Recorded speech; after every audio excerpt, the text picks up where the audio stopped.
나쁜 일은 일어나기 마련. 좋은 일이 일어나려면 정신줄 번쩍. 병들지 않은 건강한 뉴스, 건강한 대화. 옴내 좋은 것 뉴스 생로 병사의 비밀.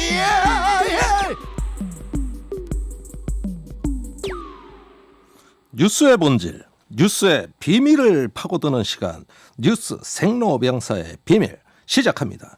뉴스빙하 김민아 시사평론가, 뉴스화산 김수민 시사평론가 나오셨습니다. 안녕하세요. 안녕하세요.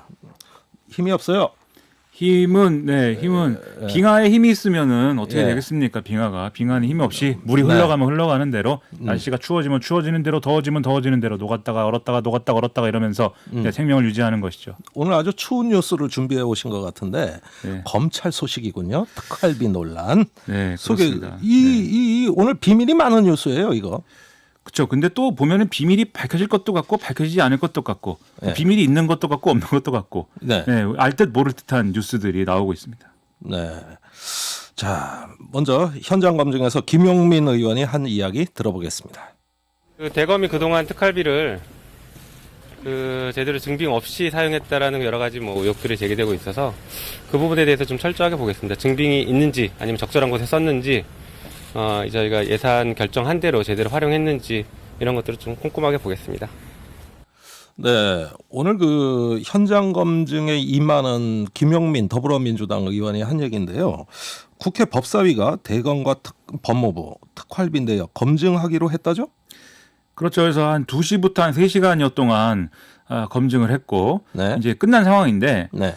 일단 과정에서 이제 나온 얘기는 윤석열 검찰총장의 경우에는 내부적으로 숨김없이 철저히 검증하고 법이 허용하는 범위 내에서는 적극적으로 이 검증에 협조해라 이렇게 지시를 했다고 하고 네. 법무부의 경우에는 검증 과정에서 추미애 장관은 예년과 달리 이제 검찰 특활비는 안 받고 안 썼다. 예. 이 점을 이제 법사위 보고했고 문제 없다는 것을 또 확인을 했다 이렇게 주장을 했거든요. 네. 근데 지금 이제 여당과 야당이 같이 이제 검증 끝내고 나와서 하는 얘기가 좀 서로 다른 측면이 있습니다. 예. 일단 여당은 검찰이 이제 소명이 지금 부실한 상황이어서 예를 들면 영수증이라든지 이런 게 갖춰져 있지 않은 그런 내역들을 제출했기 때문에 검찰총장이 쓴 특활비 내용만 이제 따로 떼서 확인할 수는 없는 그런 내용들이어서 정보로서의 가치가 없었다 이렇게 주장을 하고 있고요. 네. 야당의 경우에는 법무부가 특활비 소명이 부실해서 장관 개인 명의로 쓴 특활비가 없다는 걸 확인을 했지만 법무부 검찰국에서 쓴 특활비는 소명이 되지 않았다 이런 식으로 얘기를 하고 있습니다. 즉 서로 소명이 부족했다라고 하고 있는 상황입니다. 아니, 전 그럴 수밖에 없다고 보는 게 특활비라는 게 말 그대로 특수활동비. 그렇죠. 영수증 없이 쓰는 거거든요. 그렇습니다. 예, 봉투에 담아서 주는 현금이에요. 그렇죠. 그러니까 특활비라는 이걸 게 어떻게 검증하겠어요, 이걸? 이 특활비라는 게 사실 우리가 학교 다닐 때 특활 이런 게 아니고 네. 네, 예를 들면 검찰의 경우에는 비밀리에 뭔가 수사를 진행한다든지 또는 예. 첩보를 수집한다든지 이런 데 비용이 들어가지 않겠습니까? 네. 이거는 비밀리에 집행이 돼야 되는 돈이기 때문에 그래서 존재하는 게 특활비고 예. 이거는 이제 기재부에서 예산 편성해서 법무부 통해서 검찰에 내려보내는 이런 과정을 거쳐서 이제 집행이 되는 건데 네. 결국은 검찰총장이 집행을 하는 것이기 때문에 네. 이것과 관련해서는 논란과 의심이 사실은 계속 있어 왔습니다. 네. 그게 이제 쟁점이 된 이유인 건데 지난 5일날 추미애 법무부 장관이 네. 국회에 나가서 이 검찰 특활비가 총장 주머니 돈처럼 사용되고 있다 이렇게 얘기를 했고 이 자리에서 또 다른 여당 의원들이 윤석열 총장이 측근이 있는 청에는 특활비 더 주고 그렇지 않은 곳은 안 주고 있다는 얘기도 나온다. 네. 이런 얘기도 했거든요. 전 그 얘기가 굉장히 궁금해요. 무슨 그렇죠. 근거로 그런 말을 했을까? 또 추미애 장관도 여기에 대해서 구체적으로 얘기를 했습니다. 서울중앙지검에 지금 특활비가 지급이 안 돼서 여러 어려움이 있다는 얘기가 있다. 수사는 지검이 제일 많이 하는데 그렇죠. 중앙지검이 제일 많이 하는데 돈은 글로 안 갔다. 네, 네. 이렇게 맞장구를 치고 그 다음 날 이제 네. 대검찰청에 이제 특활비 지급 내역에 대해서 네. 감찰을 진행한다 이것을 지시를 한 그런 상황이었거든요. 조사를 해봐라 네. 감찰부에. 네. 이게 예년과 비교해서 혹시 윤석열 총장이 이번의 경우에 예를 들면 어디에 특활비를 더 주고 더 안 줬는지 이런 것들을 따져볼 수 있게 네. 전년도 대비 올해 이제 어떤 사용의 형평성 이런 것들을 조사를 해보자고 했던 건데 야당은 여기에 대해서 검찰 특활비가 문제가 아니라 법무부 특활비를 조사를 해야 된다 이렇게 네. 맞서면서 예. 결국 이제 둘 다 그럼 한번 검증해보자 이런 결론이 내려졌고 그게 오늘 이제 이런 일이 일어난 이유인 거죠. 야당 주장이 검찰에서 특활비를 다시 법무부로 상납하는 거 아니냐? 그런 용처도 찾아내야 될 거 아니냐 이런 말도 하더라고. 정확히는 법무부가 검찰에 내려보낼 때 그걸 다 내려보내지 않고 떼서 내려보낸다. 그래서 예. 이 일부 뗀 것을 가지고 예. 법무부 장관이 개인 명의로 뭐 정치자금 지출 용도나 이런 것으로 쓰는 뭐 이런 꼼수나 편법이 있는 거 아닌지 검사해야 된다. 이런 네. 주장이었습니다. 야당 주장은. 네. 그 저기 김수민 네. 우리 화산 저 뭐 비상금 같은 거 없어요? 비상금이요. 예, 아무도 모르는 돈. 저는 뭐 혼자서 돈을 쓰기 때문에 네. 어디 모든- 숨길 이유가 없습니다. 모든 돈이 아, 비상금이고. 그렇습니까? 네, 모든 예. 돈이 다 비상하죠. 네. 모든 돈이 그렇습니다. 예, 이제 결혼하시면 달라져요. 네, 예, 결혼을 그때는 사정이 안 했기 다릅니다. 때문에. 그때는 법무부하고 검찰 같아지시는 네. 거예요. 예. 이 결혼을 안 했기 때문에 이제 불똥이 튈 일이 없는 것이고. 네. 근데 이번에 법무부 대 검찰 갈등은 불똥이 또 튈 것 같아요. 서울중앙지검으로 튈 것 같습니다. 서울중앙지검이 못 받았다는 거 아니냐라고 예. 했는데 지금 알려지기로는 최소 5천만 원, 예. 평균 8천만 원 정도 달마다 대검으로부터 받았다라고 하는 거고 음. 그 내부에서 서울중앙지검 내부에서 특수활동비를 지금 못 받은 팀들이 있다라고 하는 또 다른 예. 고리들이 생겨나고 있습니다. 이거 점점 복잡해집니다. 네. 그러니까 지금 말씀하신 거는 예를 들면 언론 보도에서 나온 얘기를 따르면 네. 조국 전 장관에 대한 공판을 담당하고 있는 뭐 이런 팀들이 있지 않습니까? 네. 이건 이제 여당 입장에서는 검찰이 공소유지를 하고 뭐 이렇게 하는 거니까 여당 입장에서 사실은 불편한 팀인 거죠. 네. 그래서 이 불편한 팀에 대해서는 서울중앙지검이 특활비를 안 줌으로써 탄압하고 있는 거 아니냐라는 의혹을 네. 야당에서 제기를 하고 있는 거고 그게 이제 언론에 나오고 있는 상황인 거죠. 그러니까 이 뉴스는 비밀이 무지한히 많은 거죠. 많은데 그게 비밀인가 싶기도 하고 이게 과연 밝혀질 수 있는 비밀인가 싶기도 하고 상당히 좀 애매합니다. 그래서 양쪽 모두 법무부든 검찰이든 특활비 집행에 문제가 있을 수도 있고 없을 수도 있는 거거든요. 예. 그래서 이제 이번 기회에 뭐 밝혀진 바에 따라서 이 특활비의 집행의 적정성을 사후에라도 검증하고 통제할 수 있는 수단을 강화하면 그나마 이제 생산적인 결론입니다. 네. 다만 이제 지적하지 않을 수 없는 게 이 대검 특활비 집행에 대한 의혹이 충분히 근거가 있는 상황에서 지금 제기된 것인가 이걸 한번 따져봐야 되는 거고 네. 지금 여당 의원들이 이게 뭐 총장 쌈짓돈 아니냐 이렇게 얘기한 거 외에는 구체적으로 어떻게 됐다는 얘기는 지금 안 나온 거거든요. 네.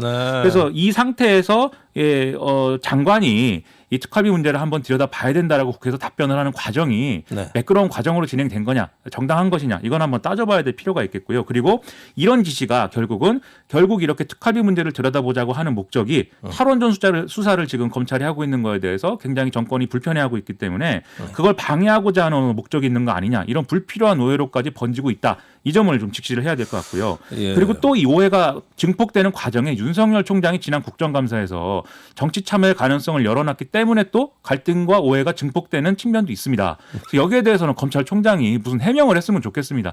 자기는 정치를 안 할 거라든지 아니면 정치를 할 거니까 이제부터 나는 막 나가겠다든지 날 아무도 말리지 말았으면 좋겠다든지 뭐 이런 얘기를 해야 네. 무슨 그렇구나 이 생각을 할 텐데 아무 얘기도 없이 그냥 뭐 돌아다니면서 이렇게 얘기를 하시니까 누가 나 좀 말려줘요 이렇게는 얘기 안 하겠지. 그러니까요. 누군가 말리든지 정리를 해야 되는 건데 예. 언제까지 이래야 되는 건지 이 뉴스는 살은 것도 아니고 죽은 것도 아니고 병든 것도 아니고 병이 안 든 것도 아니고 도대체 어떻게 해야 될지 모르겠습니다. 아니 정치 근데 안 한다고는 안 했습니다. 나 의원님 제가 솔직히 무슨 잘못을 했습니까? 예.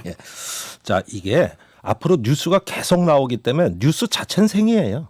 그 성격을 우리가 모르는 것이지. 모든 뉴스가 생입니다. 네. 예. 맥주도 생맥주가 좋고요. 예, 요거는 뉴스가 많이 터지는다는 점에서 좋게 정리합시다 생으로. 네. 예. 네. 생맥주. 네. 방금 전에 김민하 평론가의 드리블은 저 사람이 빙하인가 화산이 저기 가 있는 게 아닌가라고 하는 예, 페이스오프를 생각하게 만들었습니다. 빙하가 저도 녹고 좀 있어요. 헷갈려요. 네. 예. 빙하가 녹습니다. 열받아가지고. 자 이제 화상 같은 뉴스를 또 김수민 평론가 준비했습니다. 야권 소식이네요. 그렇습니다.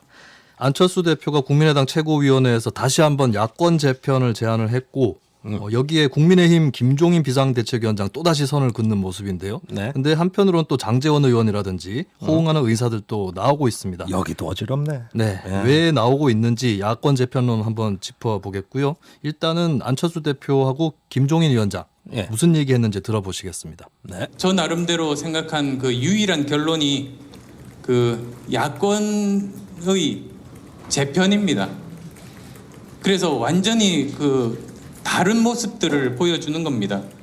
야권이 재편돼서 새로운 혁신 플랫폼을 만들고 와서 가서 함께 경선을 하겠다 그러면은 또 뭐 받아들일 수 있는 거죠. 네. 김종인 그 비대위원장이 뭐 하든지 말든지 뭐 그냥 그냥 나 관심 없다 이런 발언이었죠. 네, 그렇습니다. 양쪽의 네. 신경전이 계속되고 있는 것 같고요. 네. 일단은 이 야권 재편론이 왜 나오는지 좀 짚어봐야 될 것 같습니다. 네. 현재 보면 대선 주자 여론조사 아까 윤석열 총장 얘기도 나왔는데 여론조사의 3위권 내에 국민의힘 주자가 없습니다. 없죠. 심지어는 당원이냐로 쳤을 때는 4위 안철수, 5위 홍준표 이렇게 나오는 조사도 있기 때문에 네. 5위권 안에 국민의힘 당원이 없는 것이죠. 존재감이 없네. 네, 최근에 또 몇몇 조사에서는 서울 지지율이 국민의힘이 더 민주당보다 높게 나타나는 그런 결과도 나오긴 했는데 네. 이게 선거라는 게 인물 대 인물 선거지 않겠습니까? 그렇죠. 당 지지율만 갖고 그렇죠. 몰라요. 근데 뾰족한 어떤 카드도 떠오르고 있지 않은 그런 네. 상태고 외부 영입 인사를 모셔올 만한 그런 사람이 뭐 노크를 한다거나 이런 일도 일어나고 있지 않는 상황이죠. 또 이제 민주당이나 정부에 대한 민심이 이반이 되더라도 그게 국민의힘으로 간다기보다는 무당층으로 빠진다거나 예. 그리고 또 그 무당층을 국민의당이 못 가져간다거나 이런 현상들이 이제 결국에는 국민의힘이 현재까지 써왔던 좀 낡은 이미지를 타개하지 못하고 예. 계속해서 위기다라고 하는 예. 그런 인식을 야권 전반에 불러일으킨 결과 재편론이 또다시 나온다고 봐야겠죠. 아, 그렇군요. 자, 선거의 시계가 빨리 가기 시작하니까 드디어 야권 재편 얘기가 나왔습니다. 그런데 재편이라는 건 다시 짠다는 의미 아니겠습니까? 네. 사실 옛날에도 이런 어떤 그 야권 재편 또는 정계 개편 뭐 이런 얘기 많이 나왔었거든요. 네네. 예. 한번 그때와 뭐가 다른지 한번 소개해 주세요. 네, 이게 뭐 휴화산이 이번에 또 터졌다라고 네. 볼 수 있는 것이고 생로병사에서는 이게 윤회다. 이게 뭐 굳이 윤회다. 그렇습니다. 생로병사 어디 단계에 해당하느냐 따질 필요 없이 시간이 지나면 또 태어나고 죽었다가 죽고, 다시 또 태어나고 태어나고. 병들고 예. 이런 식으로 반복되는 이 재편의 역사인데 그래서 정치인 생물이라고 그랬습니다. 근데 생물인데 예. 예, 다시 태어난다. 어떻게 보면 동물보다는 식물에 더 가까워. 예. 저는 다시 태어나면 백두산 호랑이로 태어나고 싶어요. 아 이유는요? 네, 목소리도 크고 몸도 크고 무섭잖아요. 네, 네. 전 빙하가 아니라 백두산 호랑이가 되고 싶습니다. 쓸쓸할 것 같습니다. 네. 그러네요. 네. 또 하나의 백두 혈통이 탄생하고 있습니다. 말씀하세요. 네. 근데 보면 이제 재편을 주로 얘기하는 쪽은 열세인 쪽입니다. 네. 주로 야당이 열세니까 야당이 됐고 그래서 또 재편을 얘기하는 역사인 거고 1990년에 3당 합당 초거대 여당을 만들었던 그때의 민주당이 야당 통합을 했었던 그런 정당이겠죠. 네. 그러면 이제 주로 민주당 쪽에서 얘기가 나왔거든요. 재편이 야당일 때에 그때 2010년 야권 통합 뭐 이러는 그렇죠. 거죠. 예. 2010년부터 2016년까지 6년 동안 정신없는 세월을 이 민주당 스펙트럼의 정치인들이 보내게 되는데 처음에 뭐 야5당 대단결 뭐 대통합 이런 얘기도 나왔고 그 와중에 또 문재인 현 대통령이 정치에 등장을 하면서 시민통합당 이런 당도 등장을 했다가 다시 민주당하고 합당을 하고 예. 또 안철수 대표 같은 경우도 이때 뭐 신당을 띄우다가 뭐 결국에는 민주당으로 통합되고 다시 갈라져서 나오는 예, 대선에서 안철수 네. 그때 후보가 실패하고 네네. 그 후에 민주당하고 전격적으로 통합했죠. 그렇습니다. 예. 통합했다가 또 분열하고 또 분열하고 이런 역사를 네. 거쳤는데 특이한 거는 국민의힘 쪽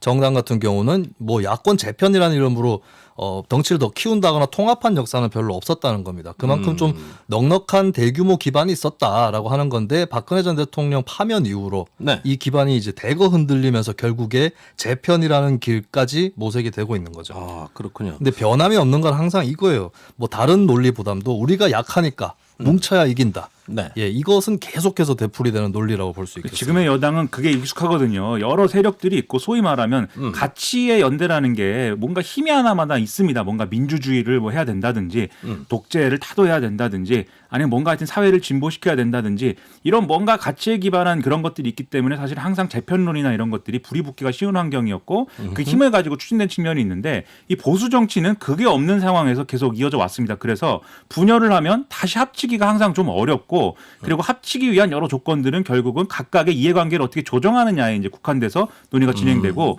그래서 이번에도 만약에 재편이라든가 또는 이따가 뭐 얘기할지 모르겠지만 선거에서 뭐 야권 연대나 이런 걸 모색한다거나 그런 게 지금의 여당, 지금의 이제 여권처럼 잘 되겠느냐 약간 차이가 있을 것이다 이런 생각도 들고요. 예, 마침 첫 반응이 그렇습니다. 김종인 위원장 별로 반응이 없거나 아니면 관심 없다. 네. 뭐 이런 반응이죠? 왜 김종인 그럴까요? 위원장 입장에서는 현재의 자신이 비대위원장으로 앉아 있는 국민의힘이 예. 재편이 된 야권이다. 이것이 그냥 야권 개혁이다. 예. 라고 하는 거죠. 그동안에 뭐 몇 가지 행보도 있긴 있었습니다. 5.18에 대한 사과라든지 네. 공정경제 3법에 대한 어떤 찬성 네. 이런 것들이 국민의힘으로 미래통합당은 없어지고 재구성되는 효과를 낳았다. 그리고 앞으로 그렇게 할 수 있다라고 하는 본인의 생각이 있기 때문에 네. 만약에 이제 당 밖에 있는 사람하고 재편을 논의한다고 했을 때 본인 중심의 어떤 야권 쇄신 이런 것들이 이제 이니셔티브를 뺏기게 되는 것이죠. 네. 그렇다면 일단은 이제 이 논의를 좀 차단할 필요가 있는 것이고 네. 그리고 만에 하나 거꾸로 생각해 봤을 때 김종인 위원장이 처음부터 야 우리가 당 밖에 있는 안철수 등등하고 뭉치자라고 얘기하는 순간 당 내의 터줏대감들은 아니 지금 이거 다 뺏어가지고 남 주려고 통합하는 건가 이런 생각을 할 수도 있는 거죠. 지금 묘한 거는 거꾸로 김종인 위원장한테 반기를 들어왔던 장제원 의원이라든지 이쪽에서 더 통합이나 재편에 적극적이다. 네. 김 위원장의 의도와 별개로 돌아가는 또 하나의 효과도 있는 것 같습니다. 그 장제원 의원 같은 경우는 오늘 뭐 쇄당 정책이라고 그랬습니다. 흥선대원군이라고 했어요. 세국 김종인 정책의 위원장. 변형입니다. 아니 그러니까 이 김종인 위원장이 꺼려하는 것이 단순히 본인의 위신 문제냐 아니면 노선의 문제냐 이 점도 우리가 앞으로 지켜볼 지점이라고 보여집니다. 자, 안철수 대표에 대해서 계속 견제하는 김종인 위원장. 관건은 역시 안철수 대표에게 힘이 실리냐 아니냐겠죠. 네, 안철수 대표는 이런 얘기를 했어요. 단순히 반문연대, 반민주당 연대가 아니라 실용적 개혁 정치의 길을 만들어야 한다. 이 말 자체는 국민의힘이나 국민의당 야권 쪽에 비슷해 보여요. 네, 김종인 위원장하고. 그렇죠. 예. 그런 노선도 비슷해 보이고 플러스가 되는 그런 전략이기는 합니다. 근데 문제는 이 단순한 반문연대가 아닌 실용적 개혁 정치를 뒷받침할 수 있는 그런 인물이 안철수 대표인 거냐. 네. 이 부분에서 이제 미지수라고 볼 수가 있겠는데 아하. 일단은 이제 두 당이 만약에 통합을 한다 했을 때 시너지 효과가 있어야 될 텐데 네. 그렇다면 국민의당이 기존에 국민의힘이 지지받지 못했던 그 층에게 인기가 있는 당이어야 하는 거거든요. 네. 현재 이제 제3당으로서 영역 구축에도 여의치 않을 뿐더러 민주당 지지층을 좀 갉아먹는다거나 네. 이런 것도 이제 별로 성공적이지 못한 그런 상황입니다. 지난 총선 때를 기점으로 해서 특히 국민들 대다수의 눈으로 봤을 때는 크게 봐서 큰 카테고리 안에 들어가는 당 이름도 마침 비슷해졌어요. 네. 그런 것들을 봤을 때 오히려 시너지 효과가 일어날 부분들이 많이 상쇄되지 않았나라고 하는 거고요. 네. 그리고 과거에 안철수 대표는 아웃사이더 출신 정치인으로서 네. 어떤 신당을 띄울 때마다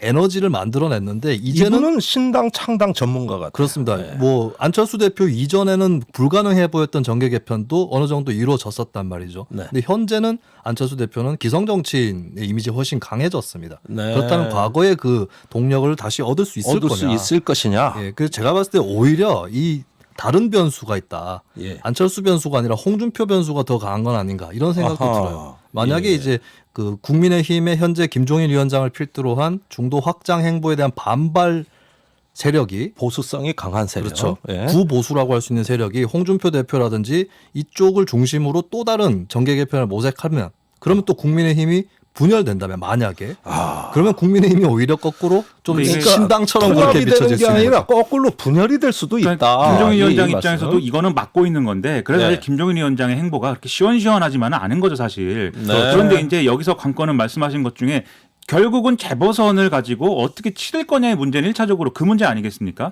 여기에 대해서 시나리오가 여러 가지가 있지만 김종인 위원장이 주장하는 거는 그럼 차라리 다 국민의힘으로 들어오세요인 것이고 지금 안철수 대표가 얘기하는 것은 국민의힘 말고 다른 형태로 크게 뭉치자라는 건데 네. 그 두 가지는 서로 합의가 안 되는 거잖아요. 결국 네. 재보선에서 그럼 따로따로 낸 다음에 선거 과정에서 야권 단일화를 하는 거냐 이런 게 관건이고 만약에 그렇게 될 거면 지금보다 안철수 대표의 이 가지고 있는 정치적 힘이 커져야 됩니다. 말씀하신 대로.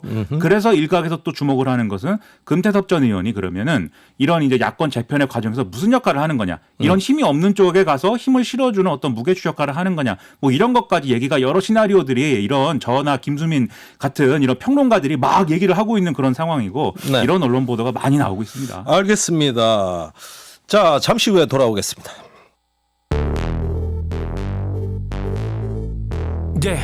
왜 뉴스는 태어나기만 하면 병이 들고 망가지는지 그 뉴스를 병들게 만들고 있는 건 도대체 누군지 병들지 않는 뉴스를 원하고 있지 그게 누구든지 그래서 우리는 김종대 목소리를 듣지 뉴스의 새로운 현상 뉴스의 생로병사 뉴스의 새로운 현상 뉴스의 생로병사 뉴스 생로병사의 비밀 네, 뭐 정당이 생겼다가 없어졌다 생로병사에 아주 딱 들어맞는 뉴스를 방금 전해주셨는데 자, 세 번째 뉴스는 조금 이거 열받는 얘기 같습니다. 자, 김민하 평론가 전세난 임대차 3법 무슨 관계냐 준비해 오셨다고요? 그렇습니다. 김현미 장관이 또 속 터지는 발언을 했다 이렇게 얘기를 해서 논란이 큰데 이 뉴스의 비밀은 사실은 그것은 솔직하게 속수무책이다라고 얘기한 것이다에 있다. 네, 이 점인 것 같습니다. 그러니까 전세난 대책 없다. 그렇죠. 네. 당장 뭐 이건 방법이 없다. 그런 얘기지 않았는가? 이런 이야기가 실제 마음속에 담아둔 얘기인데 실제 나온 말은 뭐냐면 전세난과 임대차 3법은 관계가 없다. 뭐 이렇게 얘기했다. 이거 아닙니까? 그죠? 그렇죠. 국회 예결위에서 이게 네. 임대차 3법 때문에 전세난이라고는 말하기가 어렵고 네. 이렇게 얘기했습니다. 갱신 청구권을 행사하면 공급도 줄지만 기존 집에 사는 사람들도 계속 거주할 수 있게 되기 때문에 예. 사실 수요도 줄어든 측면이 있다. 그래서 이제 이렇게 된 건데 그 말이 사실이냐가 이제 핵심인 거지. 그렇죠. 그런데 이런 사례가 뭐 없진 않겠죠. 없진 않겠지만 사실은 지금 전세를 새로 구할 수도 없고 집을 살 수도 없는 처지인 사람들 입장에서는 굉장히 분통 터지는 얘기 아니겠습니까? 아하. 그리고 또 홍남기 부총리도 사실 예결위에서 오늘 같은 취지로 답변을 했거든요. 심지어 이제 임대차 3법에 대해서 선진국은 더 강한 강도로 시행하는 곳도 있기 때문에 우리는 어쨌든 간에 어떤 일종의 뭐 여러 가지 시행착오가 있는 것이지 지금 이것이 뭐 핵심적인 문제는 아니다 이렇게 얘기를 했습니다. 그리고 이 얘기는 지난 2일에 김상조 청와대 정책실장이 SBS 뉴스에 나와서 한 얘기와도 이제 비슷한 얘기입니다. 이게 그 당시에 뭐라 그랬냐면 급격한 시장 변화로 지금 전세난에 과도기가 있는 건데 그 과도기가 길어질 수 있다고 본다 이렇게 얘기를 했는데 이게 결국 이게 사실은 전세난 때문에 복장이 터지는 사람들 입장에서는 그렇구나 그럼 그래서 어떻게 하자는 거냐 이런 의문으로 이어질 수밖에 없기 때문에 지금 뭐 사람들이 굉장히 화가 나 있는 상태입니다. 그 뉴스 빙하는 지금 주거 형태가 어떻게 되십니까? 그것은 저의 비밀로 간직하겠습니다. 네, 왜 그렇게 비밀이 많으십니까? 빙하는 비밀이 많아야 됩니다. 네. 빙하 속에 빙하가 아까 녹으면 자꾸 복장이 터진다 그래서 제가 좀 느낌이 와서 그래요. 왜냐하면은 김종대 전 의원님도 사실 비밀이 많지 않겠습니까? 과연 지금 어떤 주거 형태에 살고 있을까요? 궁금합니다. 제가 거의 요즘 난민이 돼가고 있습니다. 사실 저한테는 이게 복장이 터지는 정도가 아니라 아주 폐부를 찌르는 저한테는 생존에 관한 문제입니다. 강철이빨 빛나고 있습니다 지금. 자, 이렇게 전세난을 겪는 분들 매우 답답한 상황이죠. 이렇게 되면은 과연 앞으로 이 정권에서 부동산 대책 어떻게 해야 되는 것이냐, 이게 또 심판받는 거냐. 이래서 여러 사람들이 지금 굉장히 불안해하고 있습니다. 이 정권의 명운과도 관련된 문제 아닐까요? 그렇죠. 사실 부동산 문제라는 게 당장 재보선도 앞둔 상황에서 주로 이제 부동산 문제라고 제기되는 것의 상당수는 또 서울의 문제와 서울 수도권의 문제로 보이기도 하고요. 그리고 또 뭐 부산시장 선거도 있는데 부산도 어쨌든 대도시라는 점에서 부동산 문제가 상당히 이제 민감한 그런 얘기가 될 수 있는 거죠. 다만 이것을 어떻게 평가할 거냐, 이게 뭐 당장의 어떤 유불리, 당장의 어떤 민심 이런 것도 중요한데 부동산 정책이라는 큰 틀에서 이것을 어떻게 평가할 거냐, 이건 또 우리가 생각을 해봐야 되는 게 사실은 정권 초기부터 이렇게 좀 강력한 이런 대책을 통해서 이 전월세 시장에 개입을 했더라면 지금은 좀 양상이 달랐을 수도 있었을 텐데 초반에는 그런 게 아니었습니다. 그래서 민간 임대 시장을 활성화를 하는 것으로 방향을 잡으면서 일종의 소프트 랜딩을 좀 시도를 했던 건데 이게 사실은 민간 임대 시장을 이제 좀 조성을 하고 거기에 이제 시장 개입을 일부 해서 좀 좋은 방향으로 민간 임대 시장을 이끌어 보려고 했던 노력이 그런 결실을 맺는 게 아니라 투기꾼들만 양산하는 이런 결과를 낳은 거거든요. 그래서 이걸 포기하고 새롭게 그러면은 경착륙을 시도를 할 수밖에 없는 상황이다 보니 지금 이런 상황이 되고 있는 겁니다. 그러니까 사실 이건 정책 실패라는 점을 냉정하게 짚어야 될 측면이 있는 것 같고요. 우리 화사님 동의하세요? 정책 실패라는 점에 대해서. 정책 실패를 이제 낱개로 뜯어봐서 이게 틀렸다 옳다 따지기보다는 지금까지 있었던 보유세 강화, 대출 규제 강화, 전월세 상한제 이런 대책들이 이제 순서대로 제대로 제시가 되었느냐, 그때 땜질용이었는지 아니면 전체적인 그림이 있는 상태에서 이루어졌는지 이 부분이 중요하다고 저는 보고요. 그리고 이게 잘 안 된다면 한국 정치의 어떤 단기적인 표를 쫓는 속성이랄까요? 이런 부분들 그리고 여야 간의 합의가 잘 되지 않아서 장기적인 대책이 마련이 안 되는 거 이런 부분들이 부동산에서도 작동이 됐다고. 그러니까 그 말씀을 드린 건데 애초에 그림이 있었거든요. 근데 그 그림이 무너진 겁니다. 민간임대 사업자를 통해서 뭔가 해보라는 그림이 무너져가지고 지금 가고 싶지 않았던 길, 가려고 생각을 잘 안 했던 길로 가려고 하니까 사실은 지금 굉장히 땜질하듯이 계속해서 이어지고 있는 쉽게 거라서. 말해서 정부가 시장을 못 따라간다. 뭐 시장을 못 따라가는 것일 수도 있고 뭐 여러 가지 뭐 대한민국 사람을 못 따라가는 것일 수도 있고요. 뭐 여러 가지 가능성이 있을 텐데 그럼에도 불구하고 지금 당장 어떻게 하자는 거냐는 의문에 대해서는 추가적인 대책을 빨리 내놔야 됩니다. 그리고 이번 주에 뭐 내놓는다고 얘기를 하는데 근데 지난주에도 내놓는다고 했는데 안 나왔고 이번 주에 내놓는 대책을 그럼 얼마나 실효적인 게 나올 것이냐. 예. 계속 지금 언급을 하는 건 장기적인 대책에 해당하는 것만 얘기를 하고 있거든요. 네. 그래서 과연 지금 수가 있는 것이냐 잘 모르겠습니다. 이거 속수무책이라는 얘기를 여러 형태로 하고 있는 건데 어떻게 해야 될까요? 모르겠습니다. 아니 정책의 책임성이라는 관점에서 보면은 속수무책이라는 거는 정말 이거를 뒤로 자빠질 얘기거든요. 그렇죠. 예, 이제 겨울 오고 곧 봄에 이사철 돌아오는데 우리 서민들 어떡하라는 얘기입니까 이거? 그럼에도 불구하고 대책을 빨리 내놔야 또 우리가 뉴스의 생로병사를 따질 수가 있으니까 이번에 꼭 대책이 나왔으면 좋겠습니다. 좋습니다. 자, 뉴스 생로병사의 비밀은 여기까지입니다. 두 분 수고 많으셨습니다. 고맙습니다. 고맙습니다. 예, 잠시 후 2부에서 뵙겠습니다.